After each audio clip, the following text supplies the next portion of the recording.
ओम शांति। 7 तारीख की मुरली है। ज्ञान के सागर, आनंद के सागर शिव परमात्मा कहते हैं, मीठे बच्चे, तुम्हें बाप द्वारा बाप की लीला अर्थात ड्रामा के आदि मध्य अंत का ज्ञान मिला है। तुम जानते हो अब यह नाटक पूरा होता है, हम घर जाते हैं। प्रश्न है, स्वयं को बाप के पास रजिस्टर करना है तो उसके लिए कौन सा कायदा है?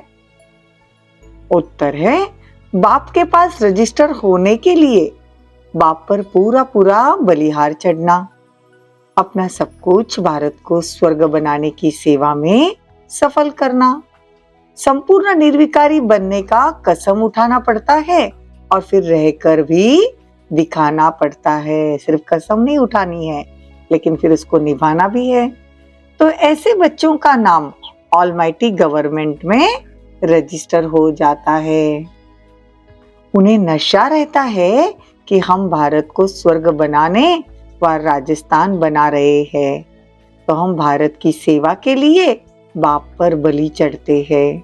गीत है ओम नमो शिवाय। जिसकी महिमा यह गीत है वही बैठकर रचना की महिमा सुनाते हैं। लीला कहा जाता है नाटक को और महिमा होती है गुणवानों की, तो उनकी महिमा सबसे न्यारी है। बाबा की महिमा सबसे न्यारी है। मनुष्य तो जानते नहीं, बच्चे जानते हैं कि उस परम पिता परमात्मा का ही इतना गायन है, जिसकी शिव जयंती भी अब नजदीक आ रही है। शिव जयंती के लिए यह गीत भी अच्छा है।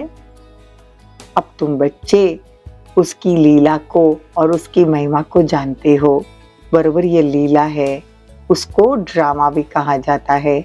बाप कहते हैं देवताओं से भी मेरी लीला न्यारी है। हर एक की अलग अलग लीला होती है ना। तो बाप कहते हैं कि बच्चे बाबा की महिमा और गुण गाते हैं, तो बाबा भी बच्चों की महिमा के गुण गाते हैं। तुम बच्चों को कितना खुशी में रहना चाहिए। तुमको किसी को भी तुम किसको भी कह सकते हो कि बेहद का बाप स्वर्ग रचता है, तो बच्चों को भी स्वर्ग की बादशाही होनी चाहिए। जो बाप के पास है वो अपने बच्चों के पास होता ही है। तो बाबा अपने बच्चों को स्वर्ग की बादशाही देते हैं, क्योंकि हम शिव परमात्मा की संतान है। शिव परमात्मा की संतान तो सभी है ना। फिर परमात्मा ने नई सृष्टि रची होगी तो जरूर ब्रह्मा मुख से ज्ञान दिया होगा। ब्रह्मा मुख वंशावली तो जरूर ब्राह्मण कुलभूषण होंगे ना। वह समय भी संगम का होगा। संगम है कल्याणकारी युग, जब परमात्मा ने बैठ राजयोग सिखाया होगा। अभी हम है ब्रह्मा मुख वंशावली ब्राह्मण। बाकी तुम कहेंगे कि हम कैसे माने कि ब्रह्मा के तन में परमात्मा आकर राजयोग सिखाते हैं। तो बाबा कहते हैं कि ब्रह्मा मुख वंशावली बनकर राजयोग सीखो, तो आप ही अनुभव हो जाएगा। बाकी इसमें कोई अंधश्रद्धा की और बनावट की तो बात नहीं है। यहाँ तुम बच्चों के लिए एक प्लान है और यह राजधानी स्थापन हो रही है। जो जितना मेहनत कर आप समान बनाएंगे उतना ऊंच पद पाएंगे। बाप को नॉलेजफुल, ब्लिसफुल, रहमदिल कहते हैं ना। तो तुम बच्चे जानते हो परमात्मा का ज्ञान देना, किसी को समझाना, ये बच्चों का काम है ना। इसमें कोई अंधश्रद्धा की बात थोड़ी है। क्या क्या समझाना है? देखो, हम निराकार परमपिता परमात्मा की संतान है। दुनिया वाले ये नहीं मानते ना, तो पहले पहले उनकी महिमा करनी चाहिए। वो आकर राजयोग द्वारा स्वर्ग रचते हैं। कहना चाहिए कि शिव बाबा राजयोग द्वारा स्वर्ग रचते हैं। फिर स्वर्गवासियों की महिमा करनी चाहिए, मतलब देवताओं की महिमा। देखो, भारत स्वर्ग था तो सर्वगुण संपन्न, 16 कला संपूर्ण, संपूर्ण निर्विकारी और मर्यादा पुरुषोत्तम था। 5000 वर्ष पहले की यह बात है। फिर परमात्मा की महिमा सबसे न्यारी है और फिर देवताओं की भी महिमा है। इसमें अंधश्रद्धा की कोई बात नहीं। परमात्मा की महिमा ज्ञान का सागर, आनंद का सागर, और देवताओं की महिमा 16 कला संपूर्ण, संपूर्ण निर्विकारी। तो बाबा कहते इसमें अंधश्रद्धा की कोई बात नहीं। असल में तो हम सब आत्माएं परमात्मा के बच्चे हैं। मतलब क्या हुआ, फैमिली हो गई। तो इस समय ये वंडरफुल फैमिली है, इसमें संशय की कोई बात नहीं। शिव की भी संतान है, प्रजापिता ब्रह्मा की संतान भी गाया हुआ है। हम ब्रह्म कुमार कुमारी है। तो पहले पहले बाबा की पहचान देनी है। बाबा शिवरात्रि आ रही है ना नजदीक, तो बाबा समझा रहे कैसे पहचान देनी होती है। इस ब्रह्मा तन में आकर बाबा पढ़ाते हैं। यह प्रजापिता ब्रह्मा जो व्यक्त है, जब वो संपूर्ण बन जाते हैं तो फरिश्ता बन जाता है। सूक्ष्म वतन वासियों को फरिश्ता कहा जाता है। वह हड्डी मांस नहीं रहता। बच्चियां साक्षात्कार करती है ना। जब ब्रह्मा बाबा यहाँ स्थूल में थे, तब जब बच्चियां साक्षात्कार कर वतन में जाती थी तो वहां संपूर्ण ब्रह्मा नजर आता था। तो वो आकर बाबा को बताती थी, अब आप यहाँ भी हो, वहां भी हो। तो फिर पता चला कि वहां संपूर्ण ब्रह्मा है, संपूर्ण रूप है उनका। तो हमारा भी संपूर्ण रूप सूक्ष्म वतन में तैयार है। हड्डी मांस का वो शरीर नहीं होता। तो बाबा कहते हैं, जितना तुम मुझे याद करोगे तुमको सुख घनेरे मैं दूंगा, क्योंकि मैं दाता एक ही हूं ना। देखो, इसीलिए दुनिया वाले क्या करते, ईश्वर अर्पण करते हैं ना। समझते ईश्वर अर्थ कुछ देंगे तो फल मिल जाएगा। देने वाला तो एक बाप है ना। इस समय सब माया की मत पर है। हमको आप समान त्रिकालदर्शी त्रिलोकीनाथ बाबा बनाते हैं, ब्रह्मांड का मालिक भी बनाते हैं, फिर सृष्टि के मालिक भी बनाते हैं। तो बच्चों ने बाबा की महिमा गाई, तो बाप ने बच्चों की भी महिमा गाई। कहते वो ऊंचते ऊंच करता हूँ, सब बच्चों को अपने से भी ऊंच लेके जाता हूँ। सारी सृष्टि में ऐसा बाप कभी देखा जो बच्चों के ऊपर इतनी मेहनत करे, अपने से भी तीखा बनाए।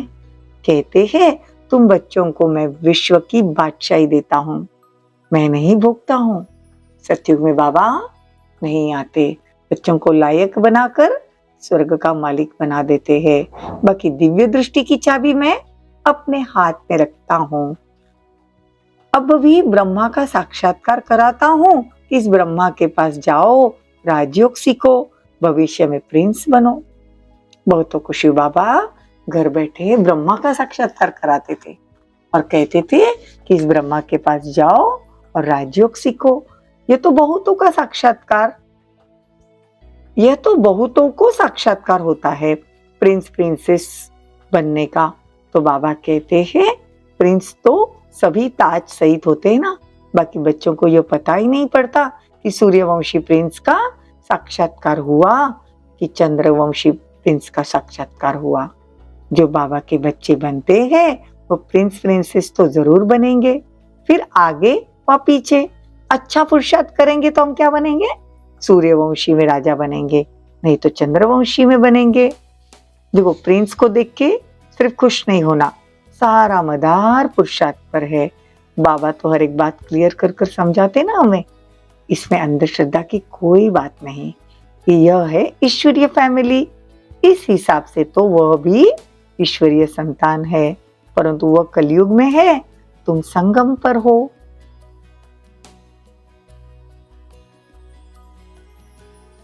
किसी को समझाने की अच्छी मेहनत करनी चाहिए। 150 को समझाएंगे तब एक निकलेगा। जिनकी तकदीर में होगा वो कोटों में कोई निकलेगा। आप समान बनाने में टाइम लगता है। बाप कहते हैं, मैं बिल्कुल साधारण हूँ, तो साहूकार कोई विरला ही आते हैं। आने से जरूर नशा आएगा। अगर वो आते हैं तो क्या होता है, तो अंत पाएंगे ना। तो बाबा कहते, तुम बच्चों को बड़ा नशा रहना चाहिए।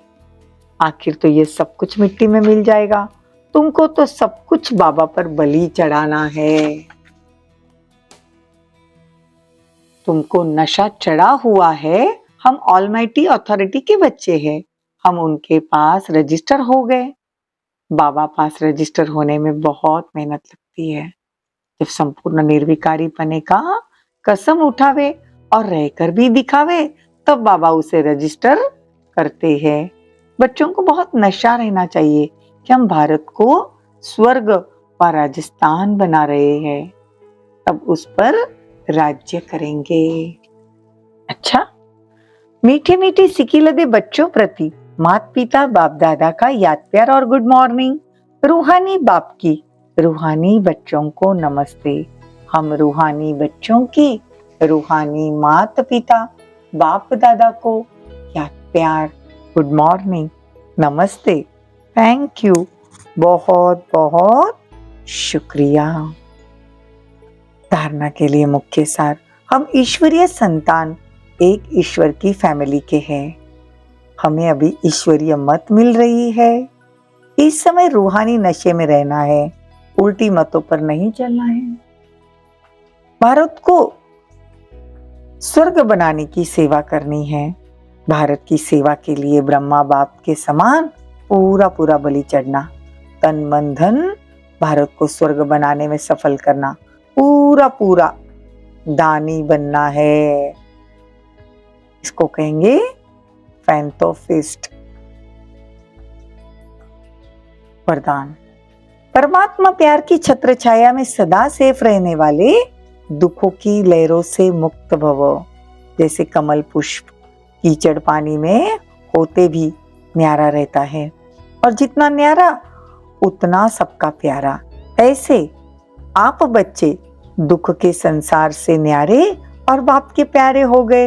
ये परमात्मा प्यार छत्र छाया बन जाता है, और जिसके ऊपर परमात्मा छत्र छाया है उसका कोई क्या कर सकता है।